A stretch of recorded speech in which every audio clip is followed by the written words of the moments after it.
money. We're on another day in the life of a fashion designer. And what we're going to primarily talk about is fashion, the fashion industry's identity crisis. You feel me? When fashion, doesn't know what it wants to be. And this is, typically the industry as a whole, including, some brands that actually are in, the fashion industry, you feel me, that are actually dealing with this crisis. That's why, you're seeing a lot of brands that's actually, imitating what has been done before or what, other brands are already doing. And there's no clear conciseness of, what brands actually have talent, what brands actually have, or, well, pretty much ain't shit. And it's put, people at a conundrum because, ultimately a lot of brands that, that they think is in fire be the ones that are actually fire, and the ones that are they say is fire most likely be the ones that be trash. So, make sure that y'all like and subscribe. Make sure y'all share with y'all friends and family so that way, they can catch the gems that we're dropping here at Dreams of Ruler Street Fashion. We also got our From the Mud collection out right now, so make sure that you tap in. Make sure that you catch the vibes of the pain, the struggle, the pressure, and how it all turned into, growth, transformation, and ultimately success. So catch that on our website. Also catch the From the Mud spoken word album on all streaming platforms. Also make sure that you check out our book, our poetry book, From the Mud, as well on all book platforms and at your local library. Appreciate all y'all. So let's get into it. You feel me? The fashion industry's identity crisis. You feel me? All the day ones know we open up with a core question, and that is, what is fashion actually supposed to do in 2026? Giving, a new conversation while still connecting naturally to the other episodes that we've already built. You feel me? With fashion's history, street fashion, luxury, business, design, and the future of Dreams of Rulers. This ultimately, is not selling clothes. That's the obvious as far as what people are doing with their brands in 2026. It's more so, what is its cultural purpose? You feel me? What's good? What's good? Appreciate you for tapping in. Make sure that y'all like the live, share, the live, and also subscribe so that way y'all can catch these vibes that we're constantly dropping, and gems that we're constantly dropping each and every day. You feel me? The topic at hand that we're talking about is the fashion industry's identity crisis. You feel me? What is fashion supposed to be? Stripping fashion down, pause. Is fashion art, business, culture, status, identity? You feel me? Entertainment, craft, communication, or commerce? The industry tries to be all of them simultaneously, but the contradiction is that fashion wants to be, artistic enough to be respected, commercial enough, to make money, inclusive or exclusive enough, to feel valuable, accessible, enough to grow, relative enough to, matter, and massive enough to scale. Can one system realistically optimize for all of those things? When, fashion became entertainment, fashion isn't, competing only with other fashion anymore. It's competing with YouTube, TikTok, Instagram, all the social medias, music, gaming, streaming, influencers, podcasts, and live entertainment. You feel me? Customers have an infinite number of ways to spend their attention on nowadays. You feel me? That's why, everybody's attention span is shorter. Are we designing clothes or designing moments? And what happens when the moment becomes more important than the garment? When the designer became a celebrity, you know, designers used to primarily communicate through their work. Now the designer can become part of the product. You feel me?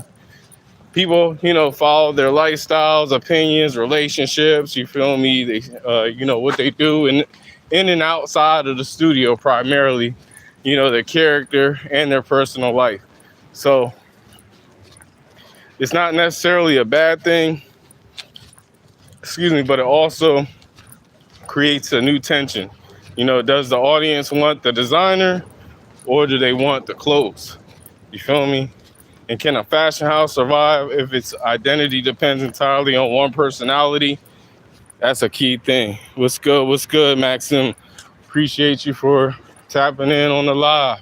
Make sure that you like and subscribe, share with your friends and family so they can catch the vibes and the gems that we drop in here at Dreams of Rulers. You feel me? What we talking about is the fashion industry's identity crisis. Make sure that, you tap in. If you have any questions, write them in the chat. So that way, I can address it appropriately. The customer is more informed more than ever now. They can research fabrics and materials, pricing, manufacturing alternatives, reviews, competitors, history within minutes. The designer no longer controls the, narrative. But there's another problem, you feel me? The more information, doesn't necessarily create better taste. The customer can now know what is trending without knowing why it matters. That's when, the designer's role changes. The designer isn't simply producing, they're interpreting culture. So when, street fashion changed the definition of authority, this is where, your own philosophies start to enter. Traditional luxury historically said, authority comes from institutions, heritage, and craftsmanship. Street fashion introduced another source. Authority came from the culture itself, neighborhoods, music, youth, sports, art. You feel me? And even, the community as a whole. But people didn't, need an institution to tell them something mattered. They made it matter.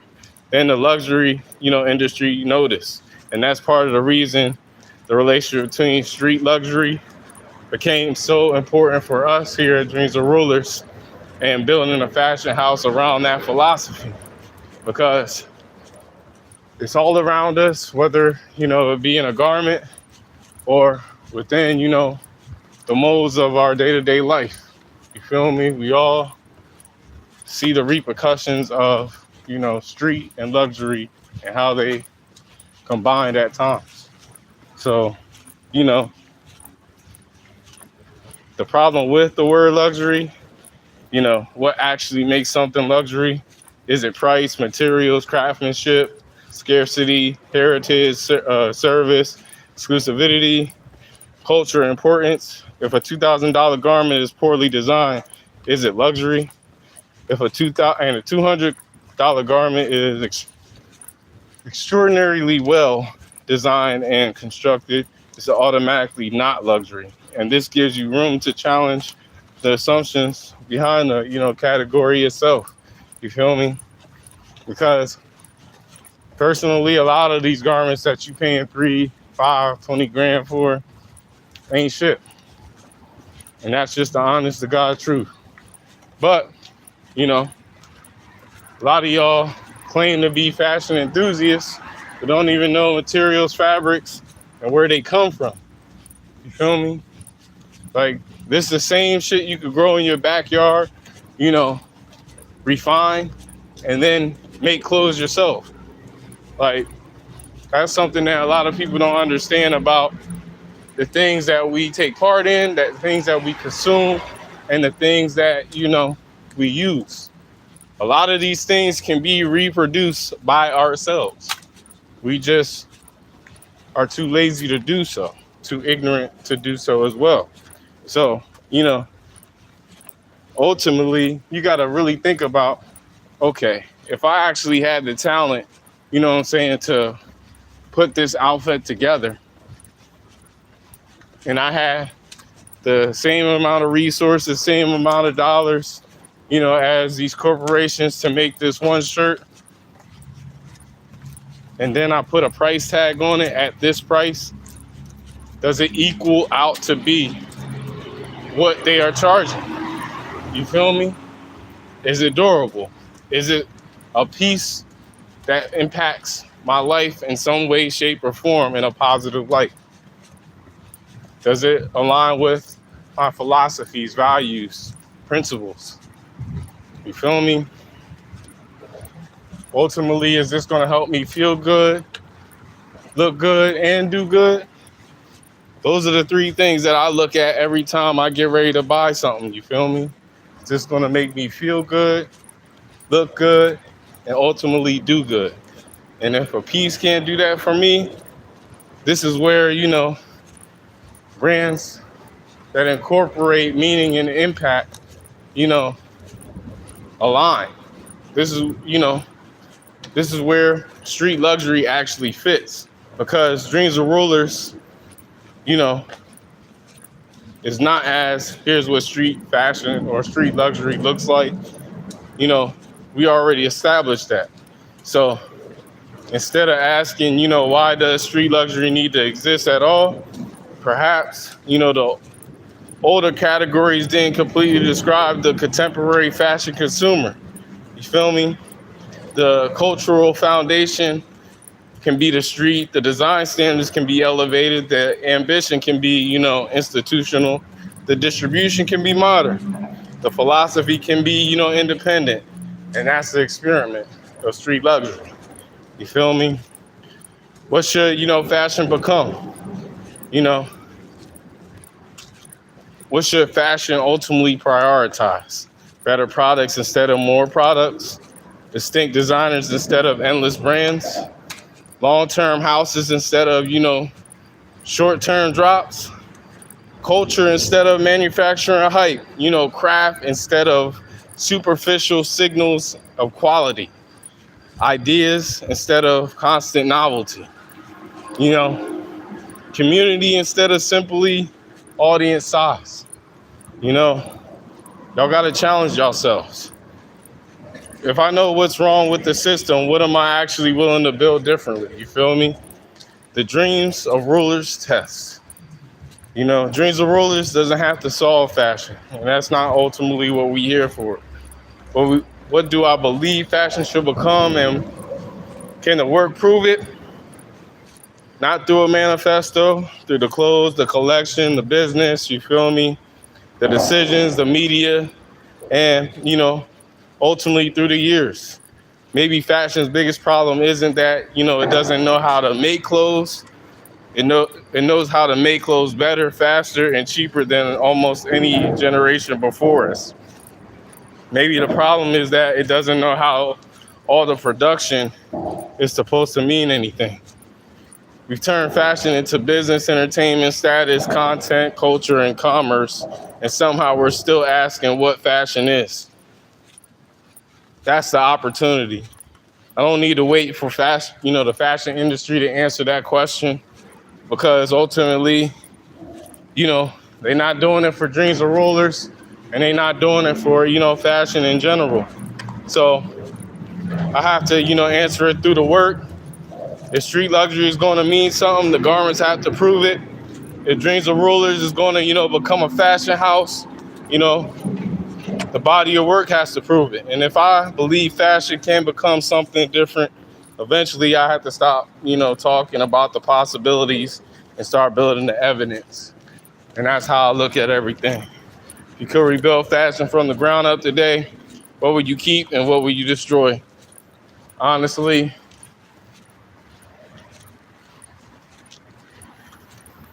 I keep the game, but I delete a lot of the players, because a lot of the players don't even know that they playing the game. And then, a lot of them think that they know what they're doing with the game, but end up being on the same level over and over again no matter how much you see physical progress. That's ultimately what I see from the game of fashion. I keep the game, the modern game, of how it is, but I definitely change the players in it because the players don't know how to play the game. The game has been made easier, but they make it so much more difficult for everybody because they don't know what they're doing. So the people that actually come in this motherfucker that know what they doing and make it look like, we don't know what we doing. And you know what I'm saying? Because they copying the trends, they copying, what we doing and what everybody else doing and putting it all together and what y'all think y'all like. Because ultimately they just giving y'all a look that they want you to look like. You feel me? These people are not creating for you. They creating, for the money that's in your pocket. I'm the one that's actually creating for you, that's creating for your mind, for it to grow, for you to actually implement the things that we talking about in these lives, in the content, in the clothes, on a consistent basis. How you doing, Honor? Appreciate you for tapping in. Make sure you like and subscribe. But ultimately, people like me, whether it be corporate, independent, or whatever, are the ones that are actually designing with meaning, impact, and love. You feel me? I love the game. I love the hustle. You feel me? But I'm not the one that's going to be questioning, when it's my time up. Is they still going to love me? Nah. I don't give a fuck if you love me. I'm doing this shit because I love it and I want it to be done right. Niggas just don't know what they doing. So I figure it's that time for me to start stepping in and setting the example. So, if you fuck with us, make sure that, you subscribe to our channel. Make sure that you show love to the channel. Make sure you check out our content. And make sure you check out our From the Mud collection, which is on our website, primarily talking about the pain, the struggles, and, the pressure it ultimately takes in order to build something, and ultimately see the growth, transformation, and ultimate success. I appreciate everyone, for tapping in. We also got, our spoken word album available on all streaming platforms. We got 2 new videos from the Mud and Twinkle Twinkle on there as well too. And we also got our poetry book, which is available on all book platforms. I appreciate y'all. If today's your first day, welcome to the Day One family. Welcome to being a ruler. And I'll catch y'all tomorrow on the next live stream. I really do appreciate y'all for, helping us to continue to grow. Keep visualizing your purpose. Out.